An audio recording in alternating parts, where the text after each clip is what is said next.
algunos errores que tuvieron y más que nada para aquellos que no pudieron o que no alcanzaron, tengan en cuenta fundamentalmente ellos para poder repasar. Una de las cuestiones que quiero aclararles es que cuando una pregunta no es contestada en su totalidad, se tiene en cuenta que ese puntaje va a ser parcial.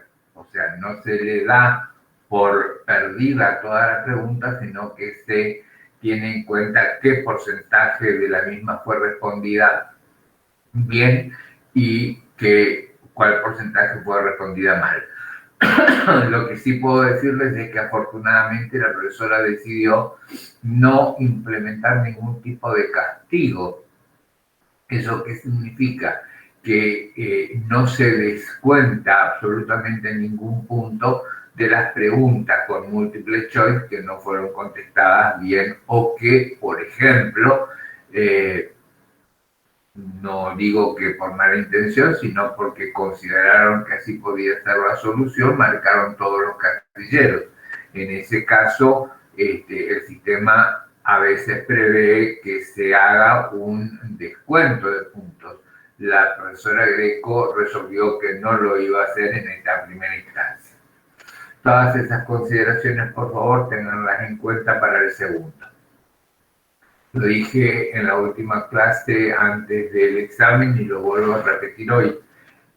Todos aquellos que han salido mal, solo es un paso más que hay que dar, que es llegar al recuperatorio. Por favor, bajo ninguna circunstancia me gustaría no verlos en clase o ver que se han retirado y que ya no hacen más ningún tipo de consultas al aula virtual, en la que, si ustedes prestan atención, se puede determinar a través de cierto cuadro, cierto porcentaje, la cantidad de veces que han ingresado al aula y que han hecho consultas y que han mirado la teoría o que se han guiado por las guías de trabajo práctico. Dicho todo esto, voy a retomar la clase haciendo lo de siempre.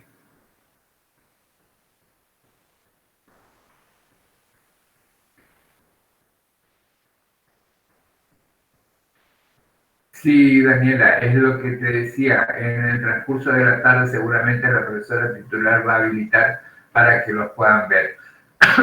No sé cuándo, yo los puedo ver, pero bueno, por mi condición de profesor nada más, y además puedo dar solo de los de mis alumnos, otros no, pero es muy probable que durante el transcurso de la tarde se habilite, quédate tranquila. Bien, vamos a ir entonces por la presentación. Y vamos a empezar a grabar la clase.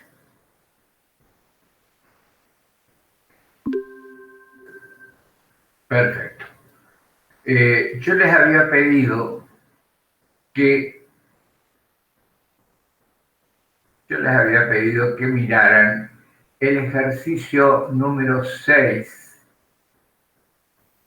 El ejercicio número 6 de la guía complementaria, porque quería reforzar algún tipo de situación respecto de este ejercicio, porque fíjense que tiene un poco el mismo formato de los tomados en el parcial. Y entonces me gustó que pudiéramos desarrollarlo, que ustedes en realidad pudieran desarrollarlo de manera tal de que se reforzaron un poquito los conocimientos. El ejercicio tiene que ver con bienes de cambio y costos de venta. El tema, procedimiento de recuento físico del inventario en el ciclo inventario de almacenaje. Su objetivo, identificar la información específica del ciclo que necesita el auditor para la confección de un programa de trabajo de auditoría adecuado. Como yo les decía, bueno, es una empresa, nos dice, es una empresa dedicada a armado y comercialización de aparatos electrónicos. Tiene dos grandes marcas registradas con mercado propio y muy conocido, Electron y Electrolitro. Electron reúne productos de muy buena calidad que le permiten a la sociedad operar con elevados márgenes de ganancia bruta. Y Electrolitro es una marca de menor calidad y bajos precios que le permite a la empresa captar mercados más amplios pero con menores recursos.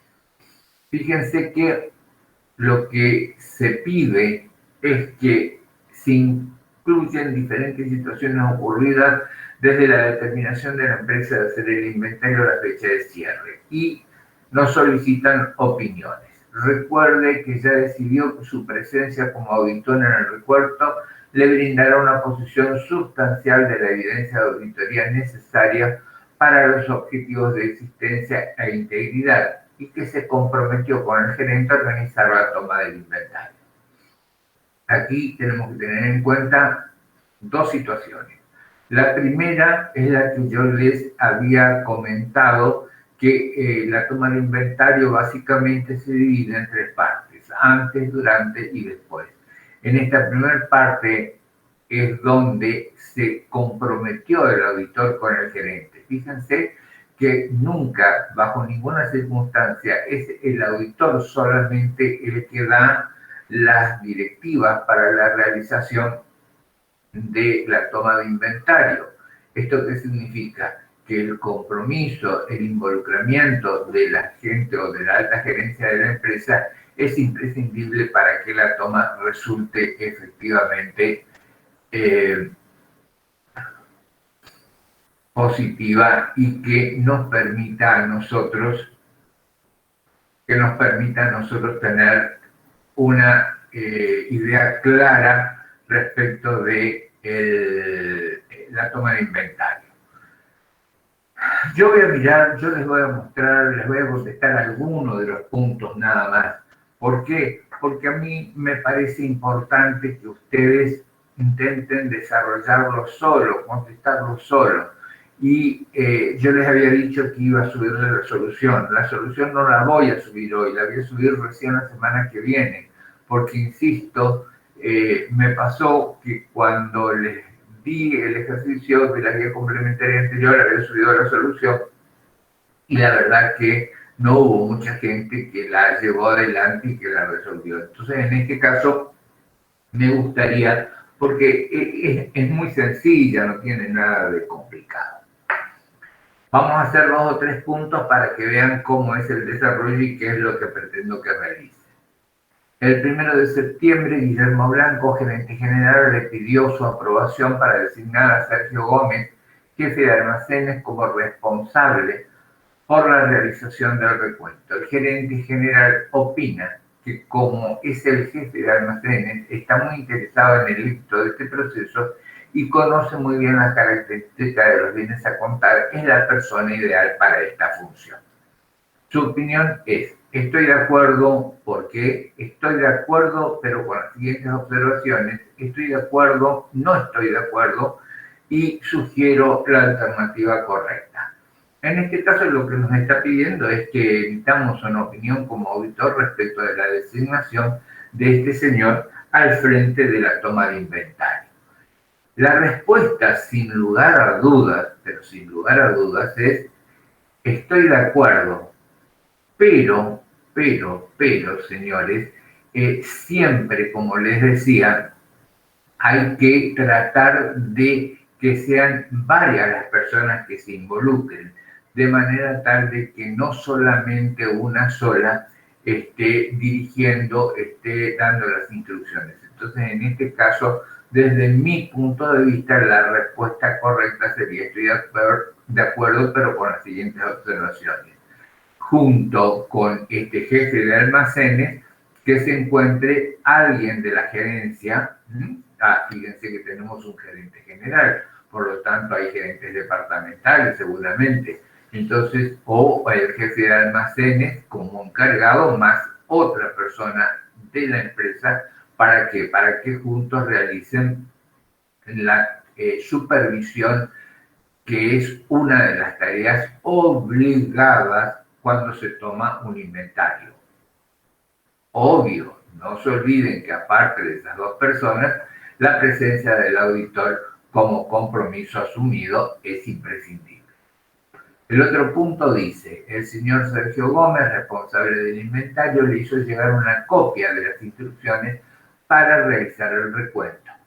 A continuación, le transcribimos las instrucciones, dejando un espacio para que usted conteste las preguntas que le formulamos referidas a esta introducción.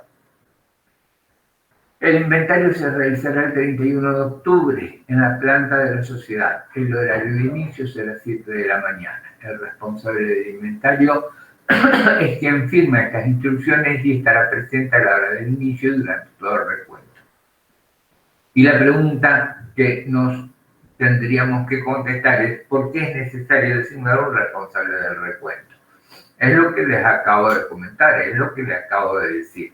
Aquí la parte importante, lo más trascendental en la toma del inventario, es que todas las personas que se encuentren involucradas tengan básicamente conocimiento de lo que están haciendo y que exista un responsable, una cabeza visible que en primer lugar se encuentre durante todo el proceso de la toma del mismo y en segundo lugar pueda responder solucionando los problemas que se puedan ir presentando, de manera tal de que no se atrase o no se detenga en la ejecución de la toma del inventario. Otra de las posiciones que se nos piden dice, las 8 personas, y se las identifica con las letras del alfabeto, que intervendrán en la toma del inventario trabajarán en parejas formadas de la siguiente manera. El grupo 1, B del sector contaduría con H del sector finanzas. El 2, F de almacenes con A de almacenes. El 3, C de almacenes con D de contaduría. El 4, G de facturación con E de fábrica. ¿Está de acuerdo con esta formación? Si es no, indique por qué no. ¿Alguien me puede decir en un vistazo simple cuál de los grupos no estaría bien conformado y por qué? El de almacenes con almacenes, profe. Perfecto. Porque deberían de ser uno de cada sector. Correcto. Como para que haya un control. Correctísimo. Es ahí donde nosotros vamos a tener una seguridad en que no se va a producir ningún tipo de alteración en el recuento, o por lo menos las dos personas, al tener conocimiento pleno de, porque los dos están trabajando en almacenes, pueden llegar a tener una actitud más relajada respecto del grupo 1, el grupo 3 y el grupo 4, en el que al pertenecer cada uno de los empleados a un sector diferente, los obliga a hacer preguntas y hacer recuentos necesarios para tener la tranquilidad o la certeza de que efectivamente se está trabajando bien y se está haciendo un buen recuento. Sigamos. El punto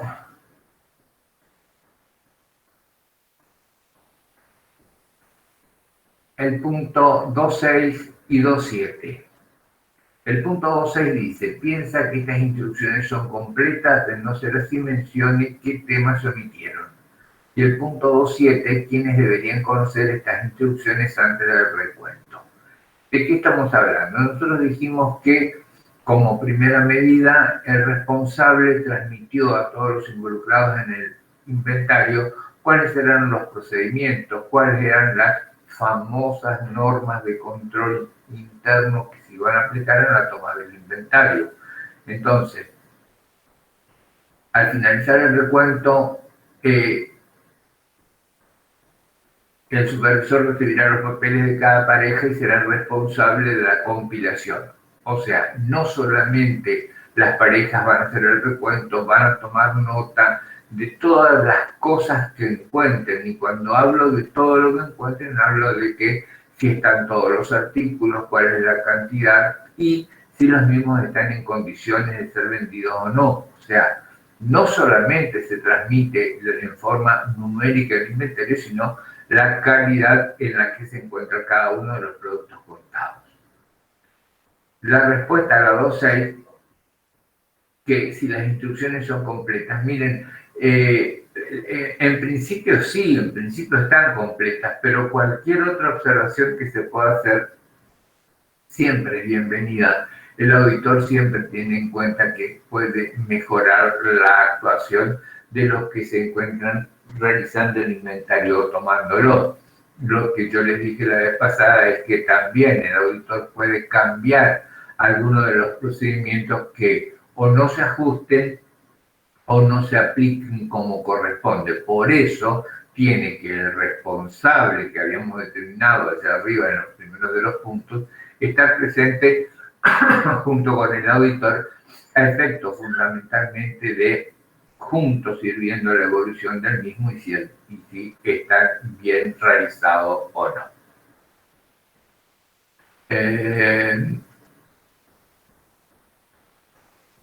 Observaciones. Se detectaron la observación A. Dice, perdón, el punto 4.1. Explique en cada caso qué procedimientos adicionales aplicaría de ser necesario en su próxima visita. O sea, ya está terminado el inventario. Ahora lo que tenemos que hacer es verificarlo.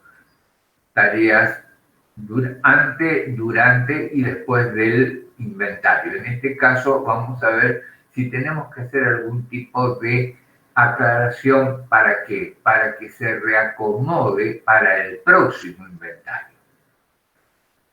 Se detectaron 50 unidades del producto electrón en mal estado por una filtración en el techo de la planta. El jefe de almacenes dijo que estaban asegurados y eventualmente algunas partes podrían volver a utilizarse.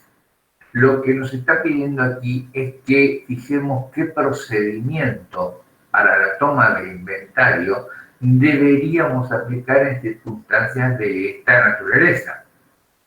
¿Qué sería lo más apropiado? En primer lugar, dar de baja esas 50 unidades del producto electrón. Recuerden ustedes que electrón era el que más caro. Si le hicieron el ejercicio como les había pedido, saben que era el de mayor costo. Entonces, en función de eso, lo primero que tenemos que hacer es una readecuación de estas unidades del producto.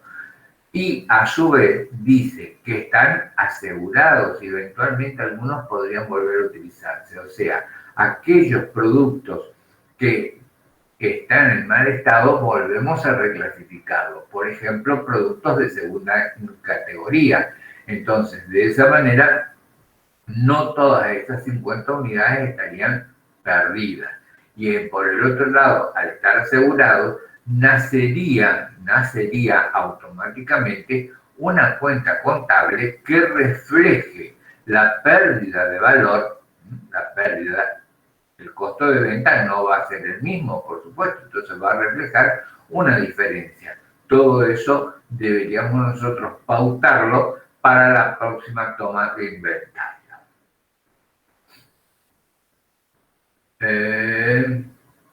El punto B dice, existen artículos de la línea electrolito con inmovilización mayor de 15 meses. La línea electrolito disminuyó sus ventas en lo que va del periodo en un 90%. Bueno, aquí la prueba sustantiva que nosotros podríamos emplear solo a efectos de ayudar a la gerencia o a la alta gerencia de la empresa para una buena toma de decisiones es, sin lugar a dudas, qué hacemos con estos productos. Fíjense que tiene una inmovilización mayor de 15 meses, significa que hace más de 1 año y medio que el producto no se vende. Y a su vez, tenemos el dato de que las ventas han disminuido en un 90%.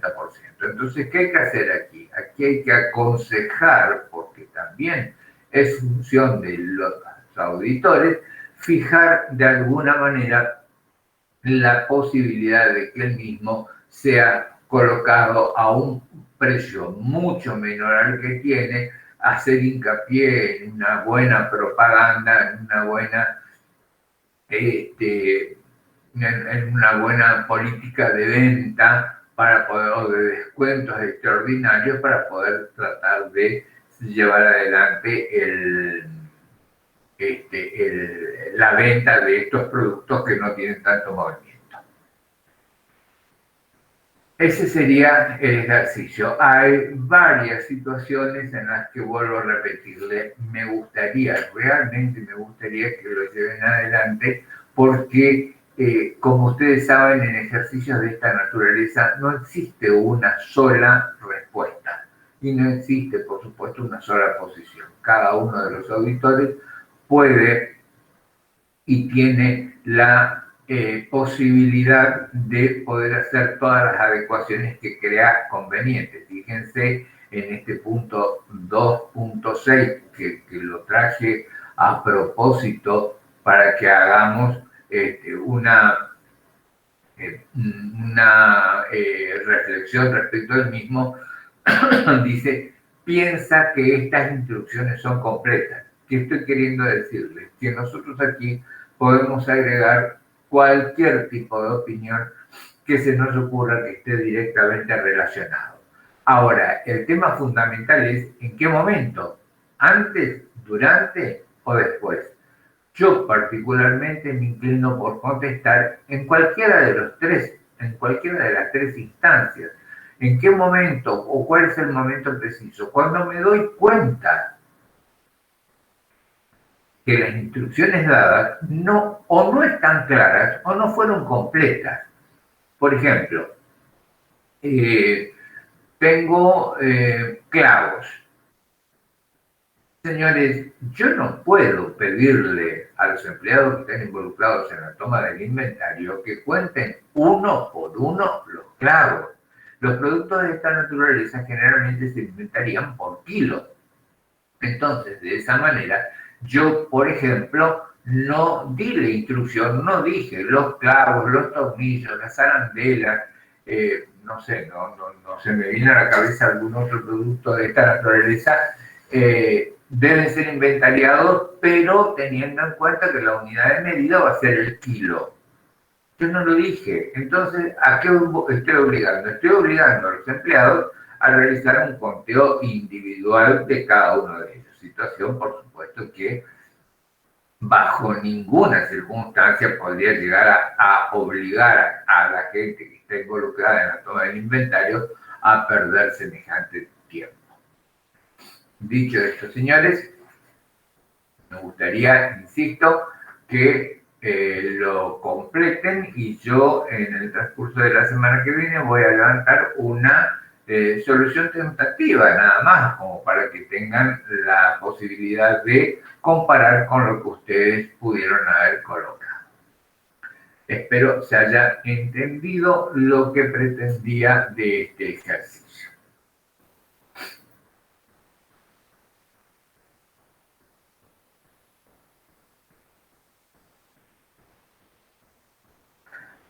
Bien, ahora continuemos con el de que corresponde al día de hoy, a la clase del día de hoy.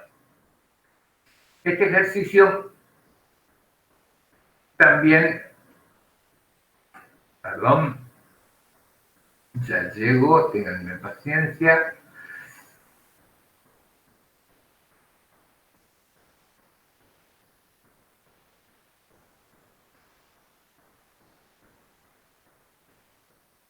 Trabaja sobre otro de los ciclos de la empresa que también desde mi punto de vista es importante que nosotros tengamos en cuenta o que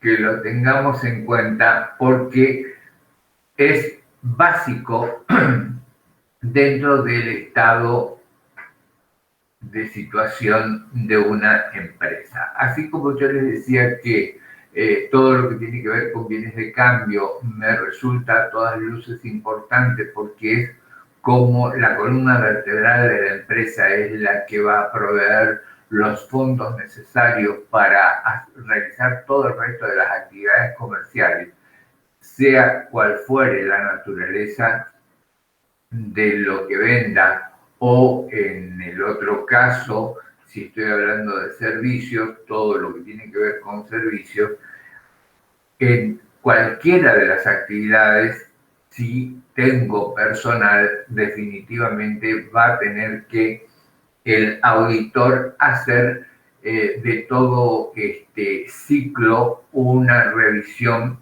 que, insisto, puede, de acuerdo a la cantidad de empleados que tenga, hacerlo en forma integral o en forma parcial. Otro de las afirmaciones a tener en cuenta, otro de los objetivos relacionados directamente con la evidencia de la auditoría, es aquí también la buena determinación del corte. Recuerden, señores, que cuando hablo de corte en cualquiera de los ciclos, lo relaciono directamente con riesgo de control, riesgo inherente y riesgo de determinación, de detección. Cualquiera de ellos va a involucrar o se va a encontrar involucrado en todos y cada uno de los ciclos. El tema en sí es componente. Siempre cuando hablamos de ciclo vamos a hablar de control interno, vamos a determinar controles claves, procedimientos de auditoría. El objetivo, identificar los componentes del ciclo y las características del control interno, redactar las pruebas de control y las sustantivas. Como yo les dije, les vengo diciendo, mejor dicho, y voy a continuar hasta que nosotros empecemos a trabajar sobre informes, el control interno es nuestro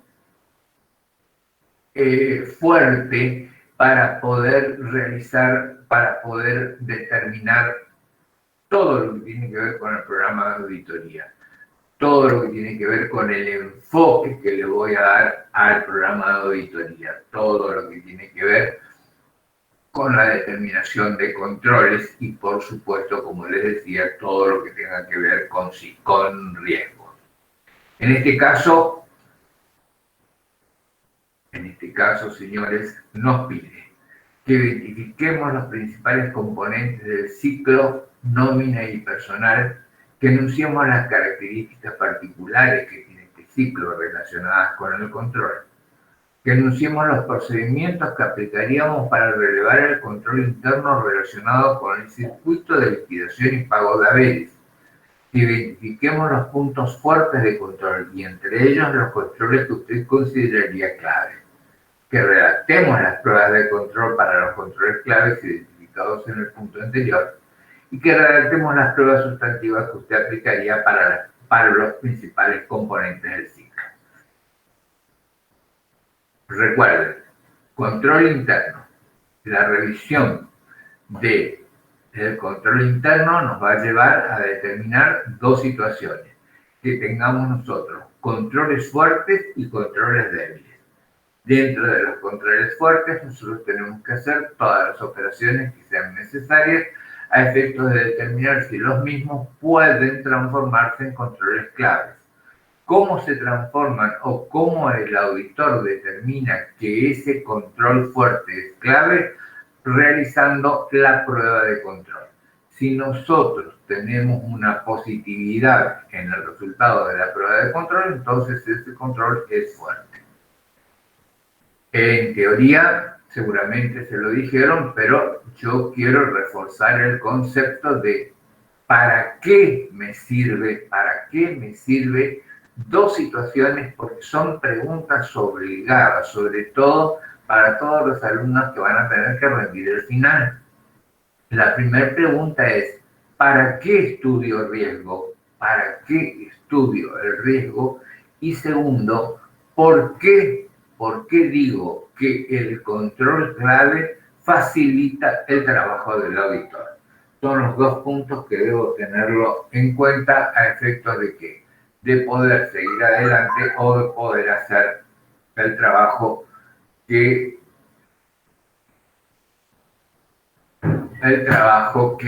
requiero para poder terminar el informe del auditor, que que va a ser el último punto que vamos a desarrollarlo y vamos a analizarlo en profundidad.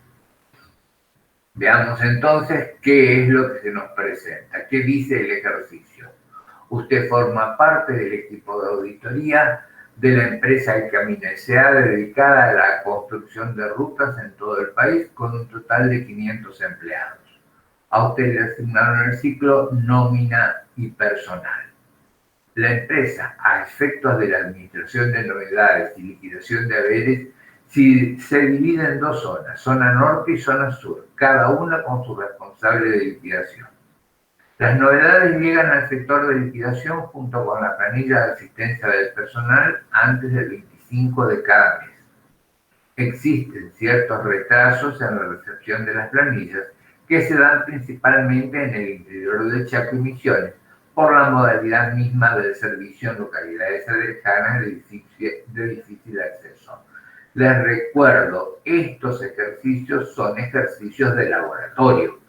Hoy la mayor dificultad que podríamos tener es que no exista una conectividad a Internet que sea lo suficientemente fuerte y continua como para poder pasar las novedades. O sea, ya no lo voy a mandar, no sé, a través de un dato, a través de un informe escrito, a través del correo, a través... O sea, ya van cambiando las circunstancias, pero a efectos de hacer un ejercicio de cuáles son los pasos que debemos dar en este ciclo, lo dejamos como que hay dificultades en cuanto a la comunicación entre esos sectores y la Casa Central, que es donde se realiza la liquidación de las remuneraciones. A medida que se recepcionan las planillas, el Departamento de Personal controla la fecha de recepción de las planillas y la firma del supervisor, hora de ingreso y egreso firmada por los empleados, recibos del mes anterior firmados, permisos y licencias autorizados por responsables de personal, zona norte y zona sur, horas extras, solo se realizan excepcionalmente y con autorización. Luego se archivan todas las planillas en una carpeta para que sean controladas por la autoridad interna, por la auditoría interna. La auditoría interna controla el 100% de las planillas archivadas en las carpetas mencionadas anteriormente con el listado de liquidación. Una vez conformada por auditoría, los listados de liquidación se envían a la gerencia. La gerencia compara los montos, etcétera, etcétera, etcétera. La planilla firmada por auditoría y gerencia luego es remitida a tesorería. Contabilidad recibe las planillas de haberes. Mensualmente contaduría controla los pasivos devengados. Se archiva la documentación. Existen dos tipos de legajo para cada empleado. Uno, el administrativo, en donde consta de ficha personal, documentación personal, DNI, CUIL, partida de nacimiento, domicilio, certificado de conducta de ser requerido. El reglamento interno firmado, las comunicaciones, permisos y licencias, y constancias de altas de ART, sindicato y seguridad social. Y por otro lado, el legajo contable, en donde se encuentran las planillas mensuales de novedades y los recibos de sueldo. De todos estos puntos, algunos los leí, otros los pasé por arriba, nosotros vamos a tener, y ya a esta altura yo no debería ni siquiera mencionarlo, pero sí lo traigo a colación porque en todos los casos vuelvo a pedirles la comprensión de la lectura del texto. ¿Por qué? Porque de aquí se va a desprender cuál es el control interno, cuál es... ¿Recuerdan cuando decíamos control interno que yo les explicaba que era el caminito, que era el procedimiento, que era el circuito, que eran los pasos que debía realizar para la realización específica de algún tipo de trabajo? En algunos casos estaba escrito, que es el manual de procedimientos y funciones, y en otros casos va por tradición oral. Yo les explicaba también que todas las empresas de nuestra zona, en la mayoría de los casos, va a ser por transmisión oral. No existe otra posibilidad. Pero aquí estamos hablando de una empresa importante. ¿Y por qué digo que es importante? Porque básicamente, señores, estoy diciendo que hay 500 empleados trabajando en esta empresa dedicada a la construcción de caminos. Y no solamente tengo tantos empleados, sino que a su vez he tenido que dividirlo en zonas para que la liquidación sea un poco menos gravosa, menos trabajosa para quien realiza la liquidación de los sueldos. Entonces, en función de ello, insisto, lean y determinen. Igual yo les voy a mostrar ahora la solución, pero básicamente lo que yo quisiera es que ustedes entiendan que de estas afirmaciones que están tan claras, tan indicadas, nosotros tenemos que necesariamente poder determinar si el control interno es realmente fuerte o débil. Y si hay algún punto débil, entonces recuerden que si es fuerte, control clave. Para que lo sea, para que podamos tener la certeza, aplicación de la prueba de control. Pero en el caso de que no nos transmita la seguridad necesaria de la afirmación que perseguimos, existencia, integridad, etcétera, evaluación, exposición, etcétera, etcétera, etcétera, tenemos que recurrir a las pruebas sustantivas. ¿Cuáles eran las pruebas sustantivas, señores? No me voy a cansar de repetirlo. Las pruebas sustantivas eran aquellos procedimientos que se realizan, que son realizados por el auditor con la documentación interna de la empresa, porque es ahí donde reside la posibilidad de determinar cualquier error, fraude u omisión a cualquiera de los pasos dados. Entonces, comencemos contestando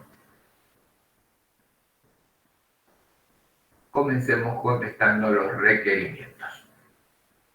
Identifique los principales componentes del ciclo de nómina de personal y enuncie las características particulares que tiene este ciclo. Las características particulares las habíamos visto, pero básicamente, señores, nosotros vamos a tener que tener en cuenta que aquí en este ciclo se mezclan con total y absoluta importancia parecida cuentas de activo, cuentas de pasivo y también, por supuesto, cuentas de resultado. Entonces, fíjense que podemos enunciar sin equivocarnos que la cuenta sueldos y jornales.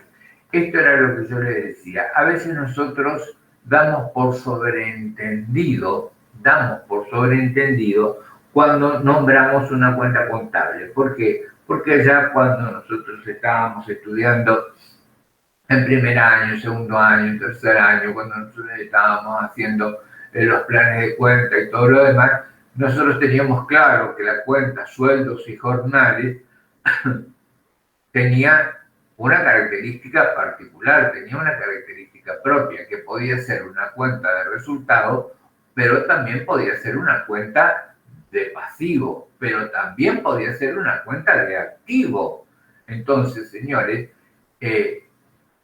cuando se les haga una pregunta y comience la exposición y ustedes digan las cuentas que componen el ciclo de nómina y personal son sueldo y jornales, por favor, aclaren. ¿Estoy hablando de anticipos de sueldo? ¿Estoy hablando de sueldos y jornales como cuenta de resultado? ¿O estoy hablando de sueldos y jornales a pagar como una cuenta de pasivo del rubro deuda? Entonces, esa es la mejor manera de comenzar cualquier exposición de cualquiera de los ciclos. Lo primero que tengo que hacer para poder estar ubicado, para poder desarrollar la unidad sin mayor complejidad y que los que estemos escuchando ese examen tengamos la certeza de que saben de qué están hablando, la identificación de las cuentas por sus propias características es más que importante. aportes y contribuciones a la seguridad social, otros aportes y contribuciones, impuestos y tasas provinciales, impuestos nacionales, sueldos y jornales a pagar, aportes y contribuciones a la seguridad social a pagar. O sea, acá, al agregar el aditamiento a pagar, lo estamos transformando de una cuenta de resultado a una cuenta de pasivo. Y lo mismo pasa con los impuestos. Toda la parte de impuestos es definitivamente una cuenta de resultados, pero si ponemos, por ejemplo, impuestos y tasas provinciales a pagar, en este caso el Fondo de Salud Pública, que es un gravamen que lo fija la provincia de Chaco. No todos lo tienen en cuanto a remuneración, pero la provincia de Chaco sí tiene, es una cuenta a pagar, forma parte del pasivo de sueldo. Impuestos nacionales a pagar, ganancias de cuarta categoría. No todos los impuestos nacionales repercuten en cuanto al sueldo, pero sí todo lo que tiene que ver con la cuarta categoría. Como aclaración, les agregué, este es un ciclo que en general, desde el punto de vista del sistema de control interno, es consistente, como consecuencia de que dicho proceso no solo tiene una estructura sólida dentro de la organización, sino que está bajo control permanente de entidades específicas relacionadas con la actividad de cada empresa, como ser la FIP, la ANSES, DGR, ATT, sindicatos. ¿Qué estamos diciendo? Que no solamente es una actividad que se desarrolla con un control cruzado permanente. ¿Por qué un control cruzado permanente? Primero y fundamental, porque el destinatario de los sueldos, sin lugar a dudas, es el empleado. Entonces, él es el que está más interesado en controlar que efectivamente no existan errores en la liquidación de sus sueldos. Por lo tanto, cuando lo recepciona, siempre hace un control en forma permanente y continua. Pero a su vez, los organismos de contralor que se ven beneficiados con estos pagos de sueldo por las retenciones que se realizan y que contribuyen a su patrimonio, no me hagan hablar más de eso de los sindicatos, también tienen una injerencia directa respecto de la liquidación de los mismos. Y por último, los dos organismos, los dos organismos, tanto el nacional como el provincial, la FIP, ATP o rentas en algunas de las otras provincias, también tienen un control permanente sobre la liquidación de los mismos a través de los formularios respectivos que deben ser presentados siempre. Otra de las características, y por favor recuerden liquidación de sueldos y recuerden cómo es la registración. Nosotros estamos obligados, nosotros no, la empresa está obligado a devengarlos indefectiblemente el último día hábil de cada mes, pero está obligado a su pago en diferentes días del mes subsiguiente, de manera tal de que esta información también tiene que ser definitivamente conocida por el auditor. Como toda la problemática de remuneraciones es bastante compleja, señores, es muy probable, y más en empresas de esta naturaleza, con tantos empleados, que tienen un régimen muy propio en la liquidación de las remuneraciones, sin lugar a dudas va a estar llevado adelante o por un contador o por personas que se encuentren altamente capacitadas para leer cada una de las novedades que se incorporan en esa planilla que decíamos que mandaban, por un lado, y por el otro lado, señores, sin lugar a dudas, les reitero, se produce en forma natural un control cruzado entre las liquidaciones que se realizan y las personas que reciben esa remuneración o ese beneficio. Dice, enuncie los procedimientos que aplicaría para relevar el control interno relacionado con el circuito de liquidación y pago de aire.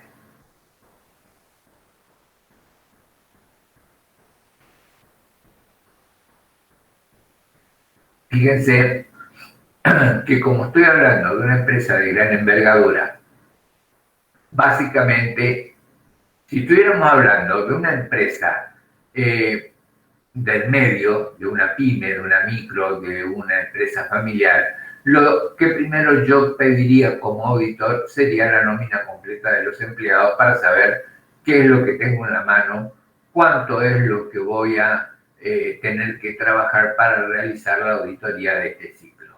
En este caso, dice que consultemos con el responsable organizacional, autoridad superior del sector, sobre la existencia de normas de organización del mismo, un manual de funciones, de misiones y funciones, un organigrama, manual de procedimiento, etcétera, y su nivel de cumplimiento. Si voy para atrás y reitero que en muchos casos, como en empresas de nuestro medio, no existe ese famoso manual de misiones y funciones que nos facilitaría claramente la realización del trabajo que debemos llevar adelante, generalmente, como les digo, se hace a través de la tradición oral. Entonces, lo que es fundamental, porque estoy hablando de pocos empleados, por supuesto, es que todos los trabajos que se realicen en este sector estén directamente supervisados por el contador o por un grupo que pertenezca a la alta gerencia de la empresa, porque sin lugar a dudas este tema es altamente conflictivo. Ustedes saben que la liquidación de sueldos siempre produce rispideces entre la gerencia y quien lo recibe. ¿Por qué? Y porque no estamos conformes con lo que cobramos, porque no se hace la liquidación de las horas extras como corresponde, porque se olvidaron de la liquidación o de la incorporación de un hijo, etcétera, etcétera, etcétera. El segundo punto del procedimiento dice que retiramos el manual de funciones, de misiones y funciones del sector, el organigrama y el manual de procedimientos. Tanto el organigrama como el manual de procedimientos es, como yo les decía, los caminitos que debemos seguir para la liquidación del mismo. ¿Por qué en este caso está explicitado de esta manera? Porque estamos hablando, reitero, de una empresa de gran envergadura con una cantidad de empleados importantes, 500 habíamos dicho, en el que sin lugar a dudas estamos obligados a tener por escrito estos procedimientos que debemos llevar adelante. La recepción, y nosotros recordamos si nosotros recordamos,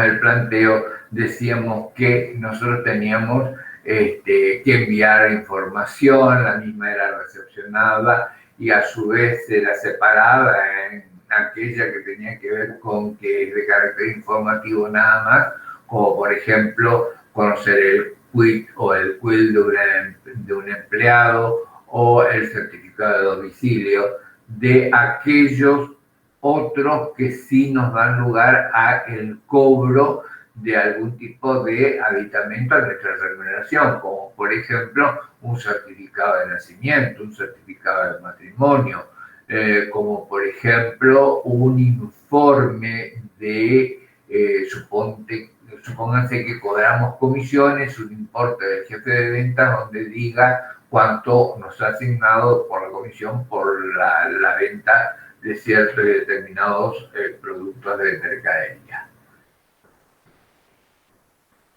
Examinar su contenido identificando algunos puntos fuertes si los hubiere.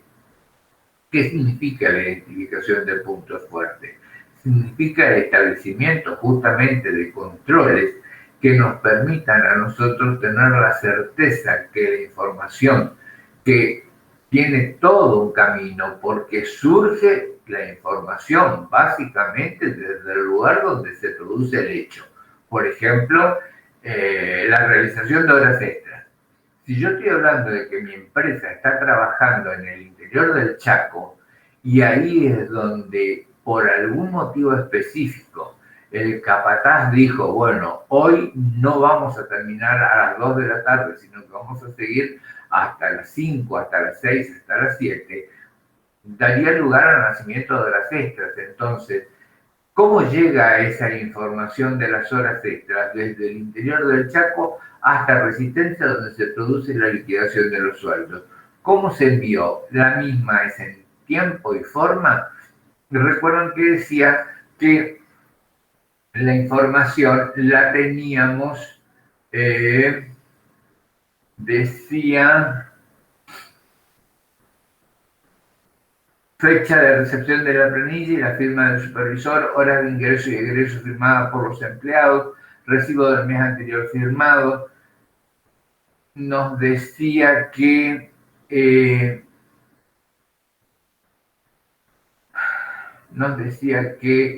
la planilla firmada por auditoría y la gerencia luego remitida a tesorería junto con una planilla de pagos, o sea, nos daba los circuitos procedimentales para que la información que recibíamos fuera primero y fundamental tenida en cuenta efectos de la liquidación. Fíjense ustedes cuando comenzó que las novedades llegan al sector de liquidación junto con la planilla de asistencia del personal antes del día 25 de cada mes.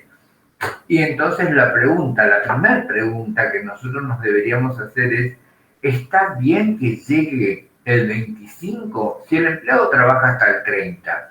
Pero como la información viene del interior, hoy, señores, no tendríamos ese problema. Hoy podríamos estar brindándola hasta el último día hábil.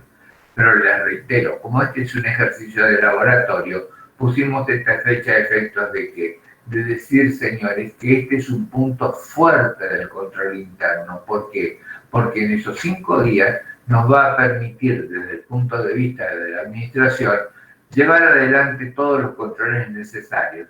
¿Realmente realizó las horas extras? ¿Cómo sé eso? Porque debo tener, sin lugar a dudas, el informe del capataz, del jefe de la obra, que me diga, sí señor, este empleado realizó tantas horas extras, tantos días, y por lo tanto le corresponde su cobro, etcétera, etcétera, etcétera. A eso me refiero cuando digo que examinemos su contenido identificando los puntos fuertes. Una vez identificados los puntos fuertes, determinar el nivel jerárquico de los mismos a los efectos de identificar la posible existencia de controles claves. Sigue estando total y absolutamente enlazado un punto con el otro. En primer lugar, les acabo de decir, el capataz manda la información diciendo que efectivamente ese empleado realizó esa cantidad de horas. Perfecto. ¿Cómo me manda la información? ¿Es en forma oral o existe una planilla firmada por el encargado de la obra en la que me identifica claramente quién es el empleado, cuál es su quill y, por supuesto, la cantidad de horas que realizó? ¿Por qué? Porque también, si ustedes recuerdan, las horas pueden ser horas comunes, horas normales, horas al 50, horas al 100, dependiendo de la actividad y del momento en el que el mismo se realiza. Hay trabajos como, por ejemplo, déjenme ver, los trabajos realizados en una estación de servicio. Los trabajadores de una estación de servicio hacen turnos rotativos.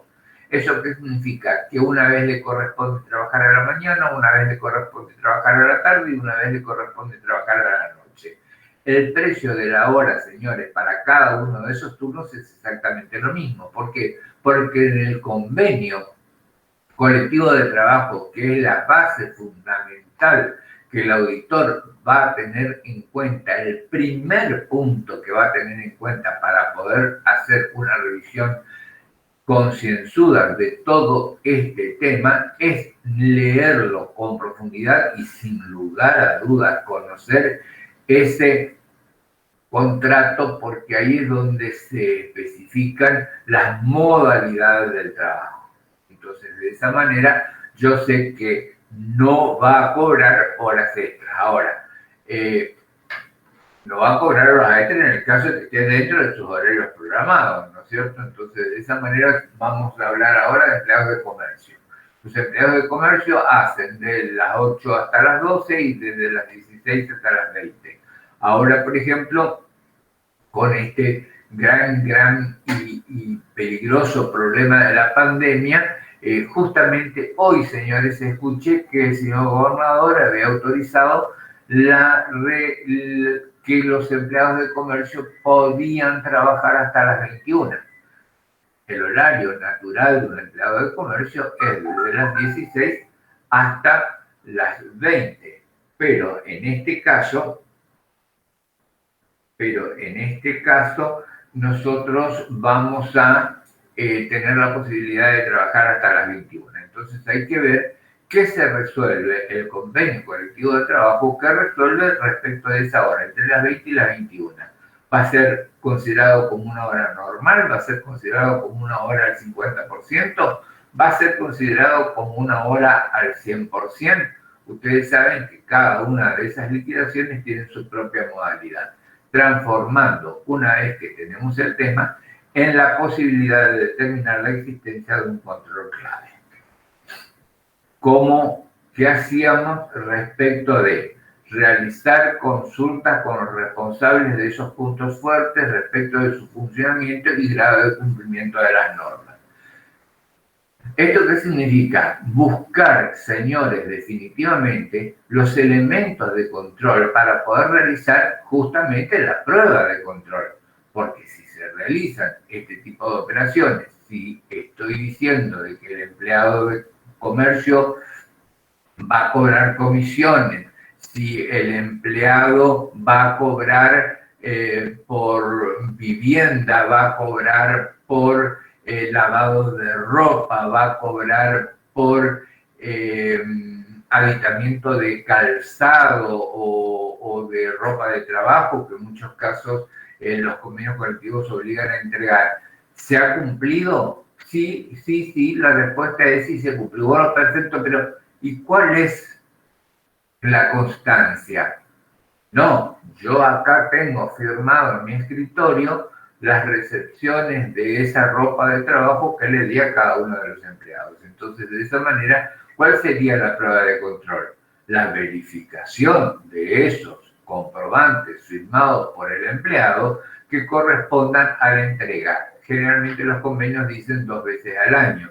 Entonces, ¿se ha cumplido? Sí. ¿Están los comprobantes? Sí. ¿Realizo la prueba de control? Sí. ¿Me da que corresponde y que se cumplen todos los procesos de control interno? Sí. Entonces se transforma en control clave. Para eso es la consulta con los responsables. Comprobar la información recopilada en aquellos puntos con las características de control clave mediante la aplicación de los procedimientos de observación, examen de la documentación de respaldo a efectos de verificar las intervenciones pertinentes. Miren, en este ciclo, una de las... En este ciclo es donde el auditor tiene una participación más preponderante. ¿Por qué? Porque al estar hablando de seres humanos, al estar hablando de personas, al estar hablando de empleados, definitivamente la evidencia es física, no hay otra alternativa. Pero a su vez, señores, otra de las evidencias que tenemos que tener en cuenta para poder determinar todos estos pasos que estamos dando es la consulta con el mismo empleado. Por ejemplo, señor, me paro en la puerta al lado del reloj o al lado... hoy casi todas las oficinas de trabajo, casi todas las empresas tienen dos maneras bastante difíciles de burlar para el control del ingreso de los empleados. Uno es a través del del control del ojo, del control ocular, y el otro es a través de la huella digital. Entonces, de esa manera me paro al lado de esa máquina que hace la verificación y una vez que marca, le pregunto, señor, ¿usted trabaja en la empresa? Sí. ¿Dónde trabaja? ¿Cuál es su sector?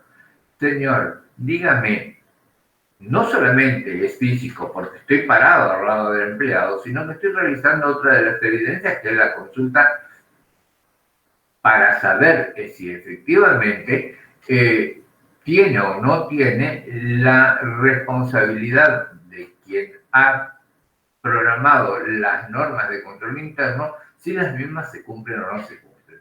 Señor, ¿cómo le liquidan el sueldo? ¿Se lo liquidan en tiempo? ¿Le colocan todos los conceptos remunerativos y no remunerativos por los que el convenio colectivo de trabajo dice? Y así puedo determinar claramente la existencia o no de personal en blanco y, por supuesto, detectar el personal que no se encuentre debidamente registrado.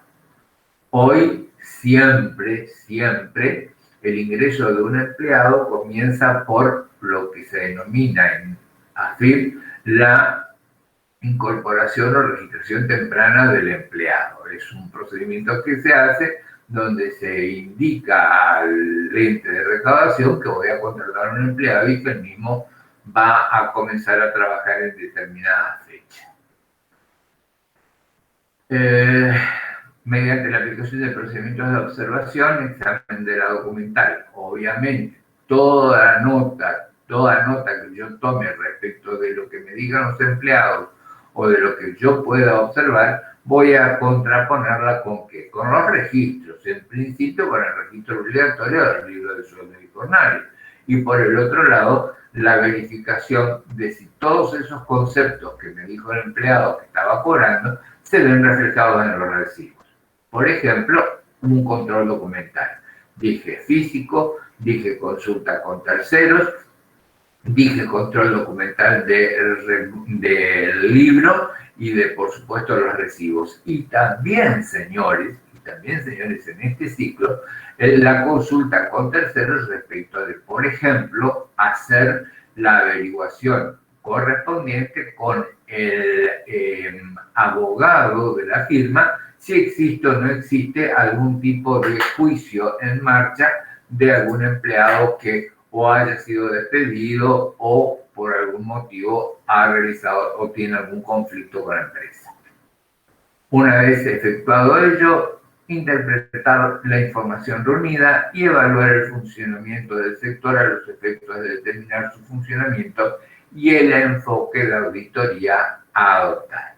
Un enfoque de cumplimiento o cualquier otro que se encuentre directamente relacionado con él. Identifique los puntos fuertes de control y entre ellos los controles que usted considera claros.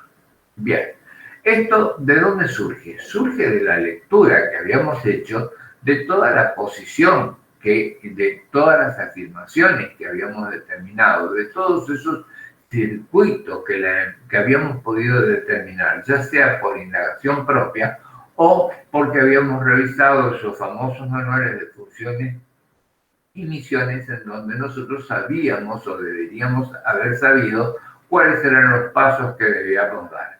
¿Se cumplieron con todos los circuitos procedimentales? ¿Se cumplieron con todos los pasos dados? Sí, no, a veces sí, a veces no.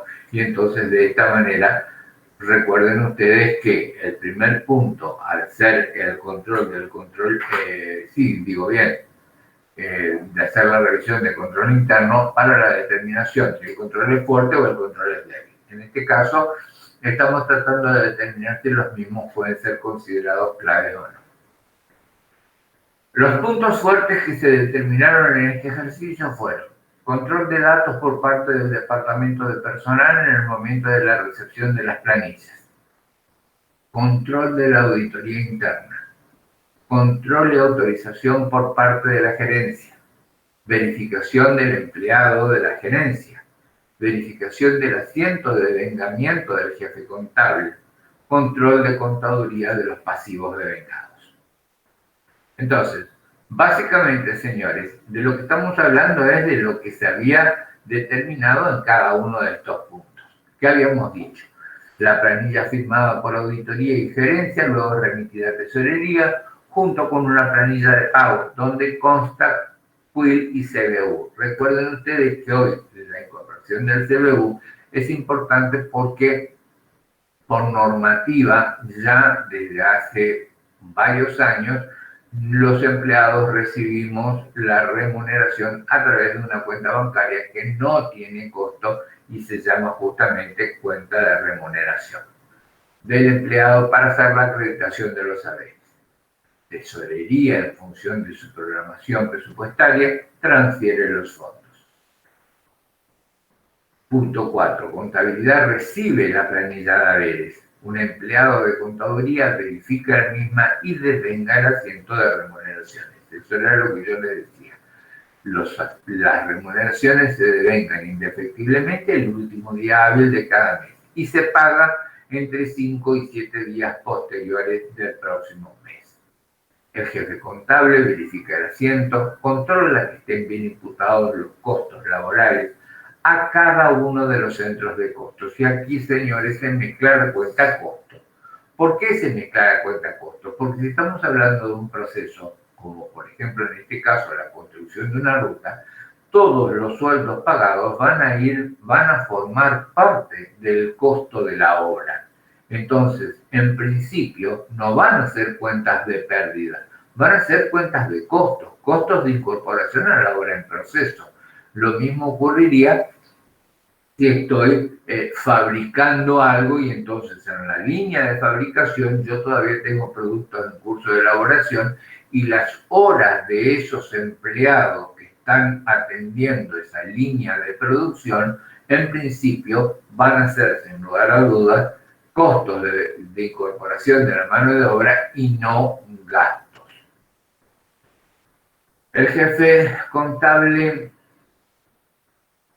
verifica el asiento, controla que estén bien imputados los costos laborales a cada centro de costos y autoriza su registro. Mensualmente, Contaduría controla los pasivos devengados y sus pagos y trimestralmente procede a pedir estados de cuenta a los sindicatos a efectos de verificar si los mismos se encuentran pagados. Aquí permítanme hacer dos observaciones. La primera, mensualmente Contaduría controla los pasivos devengados. Esta sí que es una tarea importante desde el punto de vista del auditor, porque las deudas de carácter laboral deben ser informadas y, valga la redundancia, en el informe final de auditoría, este es un dato que van a ver ustedes, resulta más importante y hay que explicitarlo con cada uno de los números que representan o la deuda o la obligación a pagar. Por ahora quedo ahí y ya después lo vamos a ver.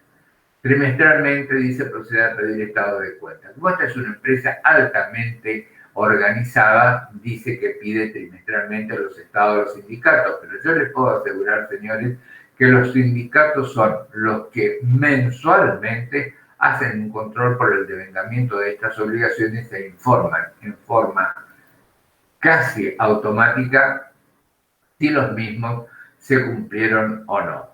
Recuerden ustedes que los pasivos devengados desde el punto de vista de los sueldos puede ser factor de cesación de pago, lo que implica que este es uno de los rubros, como yo les decía, más importantes. ¿Cuáles serían entonces, en función de estos puntos fuertes, los controles claves que deberíamos aplicar para la determinación entonces si los mismos se transformarían o no en controles claves? En principio, el punto fuerte es lo que acabamos de ver. Y los controles claves, el control de la auditoría interna. Cuando hablamos del control de la auditoría interna, yo quisiera que ustedes lo asemejen al contador que realiza la liquidación de sueldos.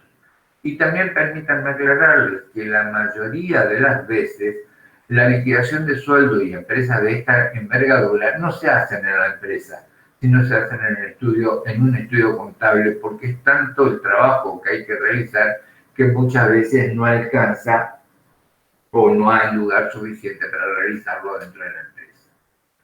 Control y autorización por parte de la gerencia. O sea, no solamente se controla la carga de las novedades, sino que a su vez el gerente es el encargado de la autorización de los mismos. Eso significa que tendríamos que, sin lugar a dudas, tener una herramienta que nos permita ver, visualizar, comprobar que existe esa autorización por parte de la gerencia. Y el otro control clave que se detecta es la verificación del asiento de vengamiento del jefe contable.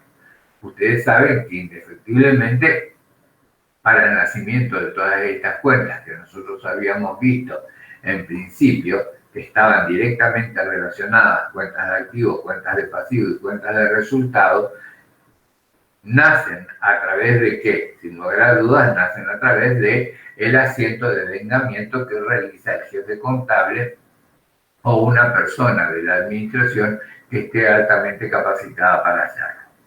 Entonces, señores, tenemos controles fuertes y a su vez esos controles fuertes podemos determinar 3 controles clave.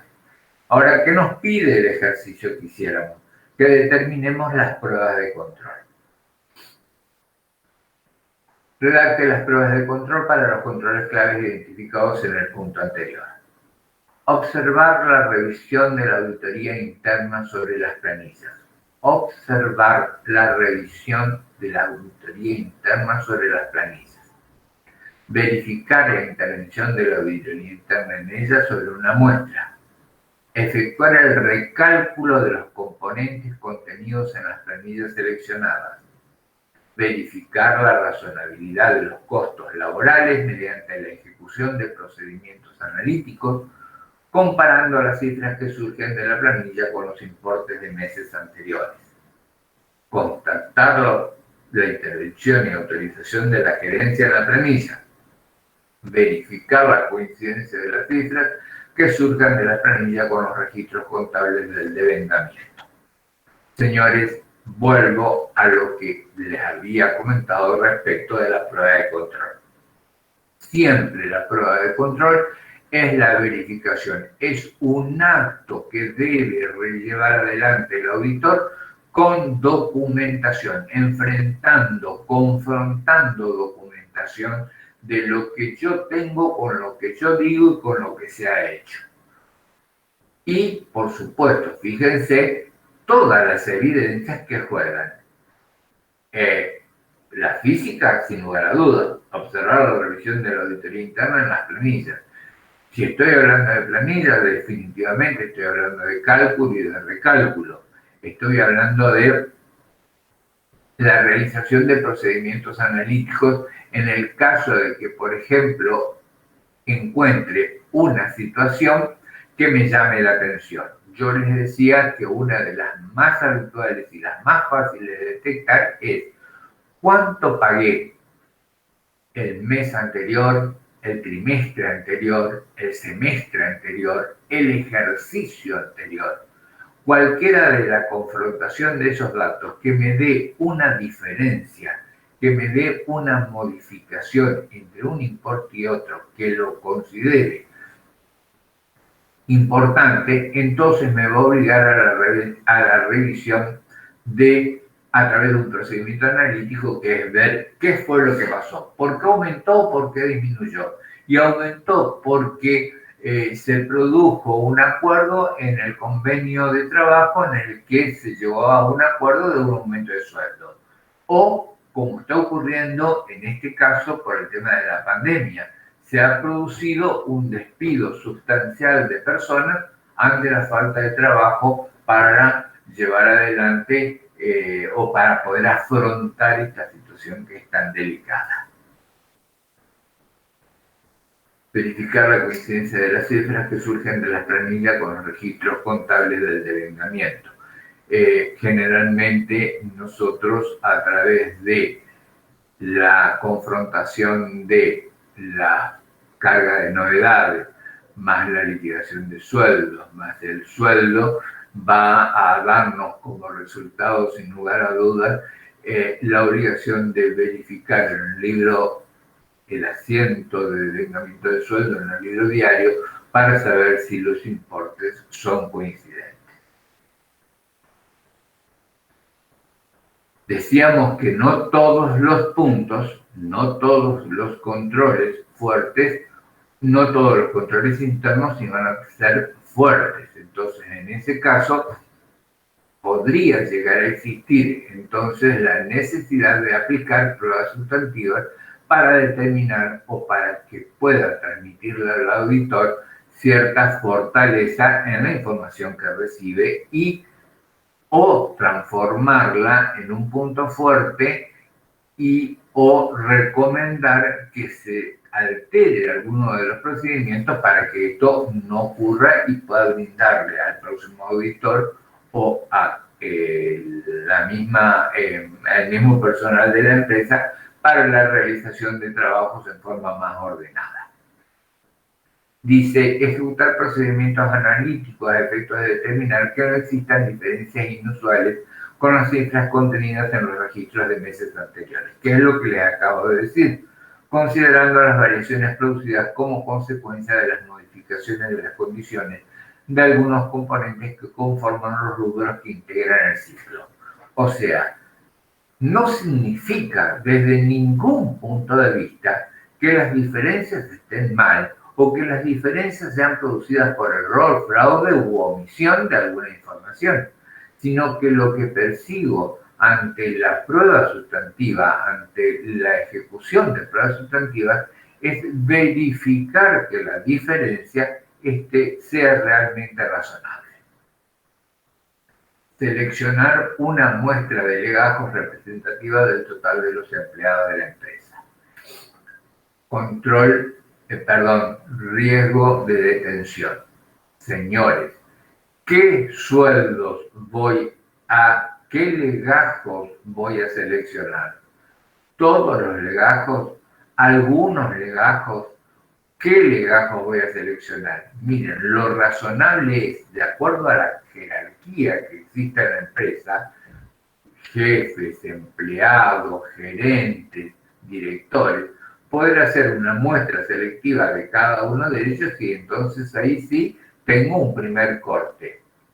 Y el segundo corte es decir, bueno, voy a hacer una comparación de 2 trimestres o voy a hacer la comparación de 2 meses salteados del ejercicio. Voy a controlar febrero, que puede ser problemático, porque enero, febrero, marzo siempre hay liquidación de vacaciones, entonces difieren los importes, o puedo llegar a decir, bueno, voy a controlar un trimestre que sea el que me brinde una información más acabada. Ese trimestre también voy a tener que tener en cuenta que si incluyo o no incluyo el mes de junio y el mes de diciembre, que son los de liquidación del sueldo anual complementario, si voy a trabajar por los meses comunes sin ningún tipo de incorporación extraordinaria, etcétera, etcétera, etcétera. Señores, ese sí es un trabajo de responsabilidad total y absoluta de los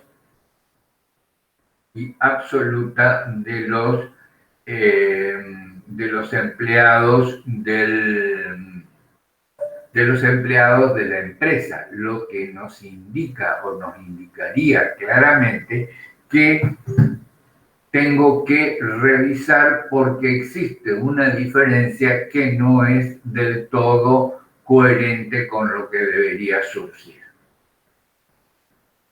Recopilar los datos contenidos en ella, sin lugar a dudas de lo que les estoy diciendo, buscar toda la información que sin lugar a dudas, vuelvo a repetirles, están dentro de la empresa, corresponden a la empresa y la empresa está obligada a través de esa famosa carta de gerencia, si la recuerdan, en la que yo había dicho, señor gerente, usted se compromete a brindarme toda la información, jefe de personal se compromete a brindarme toda la información y ambos respondieron que sí o que no y entonces en función de ello yo recurro a esa carta de gerencia donde le digo, señores, pásenme la información que necesito.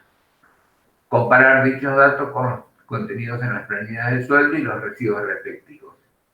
De nuevo, un control cruzado, sin lugar a dudas, las planillas y los recibos tienen que ser coincidentes. No existe, no hay posibilidad de que existan diferencias. Y de existirlas, tengo como auditor que detectar por qué se han producido. Efectuar un recálculo de haberes contenidos en los recibos correspondientes a los legajos seleccionados.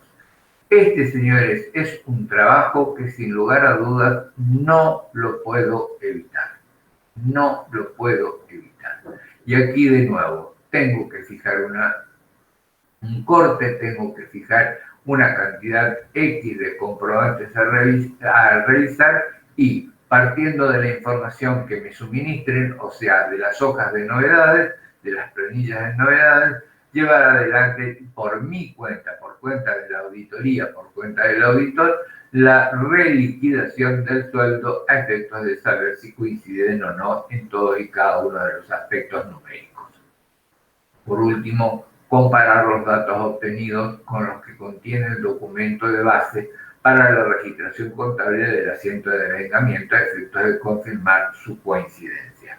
Esto es, ni más ni menos, señores, que buscar, esto es, ni más ni menos, que buscar la coincidencia de toda la información recabada en todas las hojas de trabajo, finalizando, por supuesto, en el asiento de devengamiento del sueldo, que también, señores, tiene varias modalidades. Puedo hacerlo por zona, o puedo hacerlo por obra, o puedo hacerlo por sector. Por ejemplo, si tengo una fábrica, puedo revisar el asiento de devengamiento del sector de administración, del sector fábrica, del sector almacenes.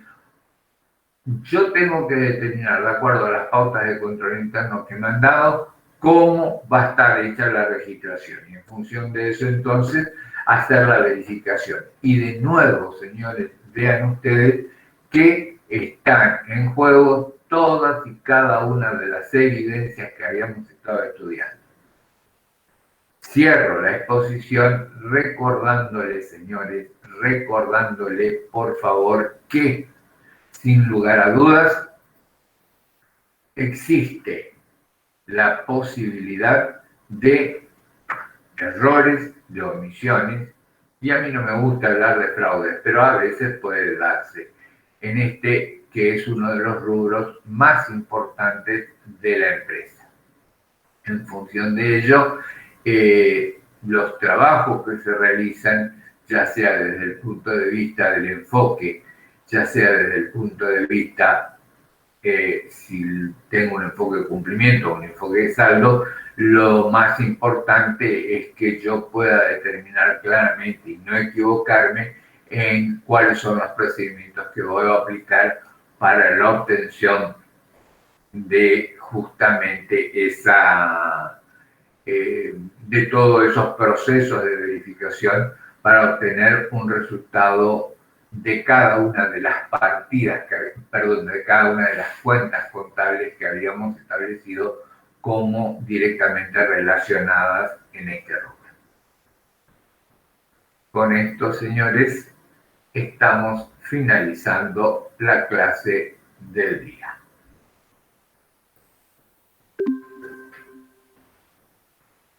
Insisto, novedades entonces para los alumnos que son de carácter regular, de nada, Florencia. Los alumnos... Profe, sí. Profe, yo quería consultarle sobre el trabajo final. Sí, niña, le escucho. ¿Ya hay que empezar a hacer o ustedes nos van a ir diciendo cuándo hacemos? Florencia, ya estoy a punto de pedírtelo prácticamente. Bueno, profe. No, el tema es así. El trabajo debe ser presentado, sin lugar a dudas, con los grupos formados. Yo les había dicho cuando comenzamos el desarrollo de las clases que para esta semana o para la semana que viene me gustaría saber cómo se han conformado los grupos y por supuesto la necesidad de que ya empiecen a trabajar. ¿Por qué? porque sacando el informe final, que es el tema con el que vamos a abocarnos ya para la semana que viene, sí está, perdón, sí, voy a guardar como siempre lo que quiero después que me digan si efectivamente la pueden ver o no, pero bueno, denme por lo menos 15, 20 minutos hasta que el sistema me la devuelva y yo pueda transformarla para que la clase pueda ser vista por todos ustedes. Les decía que básicamente tienen que empezar a trabajar ya en el trabajo porque pueden, toda la primera parte ya la pueden hacer. Entonces, de esa manera no están, no corren el riesgo de que después, a último momento, tengan que salir a hacerlo y puedan no hacerlo bien. Si hay algo que quiero que les quede también total y absolutamente claro, es que para los del régimen de PP1, la nota final está compuesta por 40% primer parcial, 40% segundo parcial y 20% la defensa de este trabajo. Cuando digo defensa, señores, va a ser como un examen presencial. El grupo va a estar frente a un triunvirato y le iremos haciendo preguntas respecto del trabajo que presenten, que por supuesto, previamente ustedes lo van a tener que mandar a cada uno de nosotros, los profesores que estamos a cargo, para que yo pueda determinar si están bien hechos, si les falta, si les sobra y sobre todo hacerles las consultas respecto de los puntos que consideramos no estén bien hechos. ¿Contesté la pregunta, Florencia? Sí, profe, muchas gracias. De nada. ¿Alguien más quiere hacer alguna consulta? ¿No? Bien. Nos estamos viendo entonces en la próxima clase. Sigue siendo el mismo link, el mismo enlace. Se la transmito como hacemos siempre por WhatsApp. Señores, que tengan buena tarde.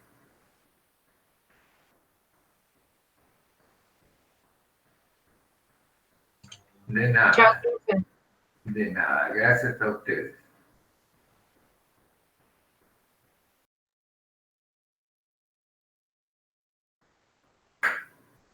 Hasta luego, María José.